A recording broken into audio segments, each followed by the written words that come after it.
Zero accident டே August 26 நம்ம கொண்டாட போகிறோம். அது ஒரு கொண்டாட்டம் தான். எப்படின்னா, ஒரு ஆக்சிடென்ட் கூட இல்லாமல் இந்த சென்னை தமிழ்நாடு ஃபுல்லாக நம்ம ஹாப்பியாக நீ டிரைவிங் பண்ணோம். அதுக்கு சின்ன விஷயந்தான். நம்மளை சுற்றி வண்டி ஓட்டுறவங்க 100 பேர் ஓட்டுவாங்க வச்சுங்களேன். முன்ன பின்ன பேக் சைடு எல்லாமே 100 பேர் ஒரு காரணத்துக்காக வண்டி ஓட்டுவாங்க. ஒருத்தர் பார்த்தீங்கன்னா அன்றைக்கி தான் வந்து அவர் வண்டி ரிப்பேர் ஆகிருக்கும். ஸோ ஒரு ஒய்ஃப் வண்டி எடுத்துன்னு வருவார். ஒருத்தர் அப்போ தான் ஃபஸ்ட் டைம் வந்து பைக்கில் போவார். ஒருத்தர் அப்போ தான் ஃபஸ்ட் டைம் காரில் மெயின் ரோடு வருவாங்க. ஸோ நம்ம சுற்றி இருக்கிற 100 பேரும் 100 காரணத்துக்காக வண்டி ஓட்டுவாங்க. எல்லாருடைய காரணங்களும் டிஃப்ரெண்ட்டாக இருக்கும். ஆனால் நம்ம என்ன பண்ணுறோன்னா, ரோடு சரியில்லை, சிக்னல் ஒர்க் பண்ணல, அது பண்ணல சொல்லி ஏகப்பட்ட குறைகளை சொல்லிகிட்டு இருக்கோம். ஒரு சின்ன எக்ஸாம்பிள் தான். ஒரு ரூமில் ஒரு 100 கோழி இருந்தால் எத்தனை மூளை, எத்தனை பிரெயின் கேட்டால் ஒரே மூளை தான், ஒரே பிரெயின் தான்.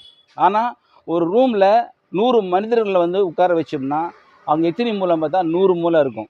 ஏன்னா மனுஷன் வந்து டிஃப்ரெண்ட்டாக யோசிக்கிற ஆளுங்க. அதனால் காரணத்தை தேடாமல் ஒரே காரணம் மட்டும் நம்ம எல்லாம் ஃபாலோ பண்ணால் அன்றைக்கி ஜீரோ ஆக்சிடென்ட் டேவே நம்ம கொண்டாடலாம். அது என்னன்னா, அனைவரும் மிக ஸ்லோவாக வண்டி ஓட்டணும், வேகம் குறைந்து வண்டி ஓட்டணும். ஸ்லோவாக ஓட்டினா கண்டிப்பாக எந்த ஒரு ஆக்சிடெண்ட்டும் ஆகாது. அன்றைக்கி அந்த டேவை சிறப்பாக கொண்டாடலாம். All the best.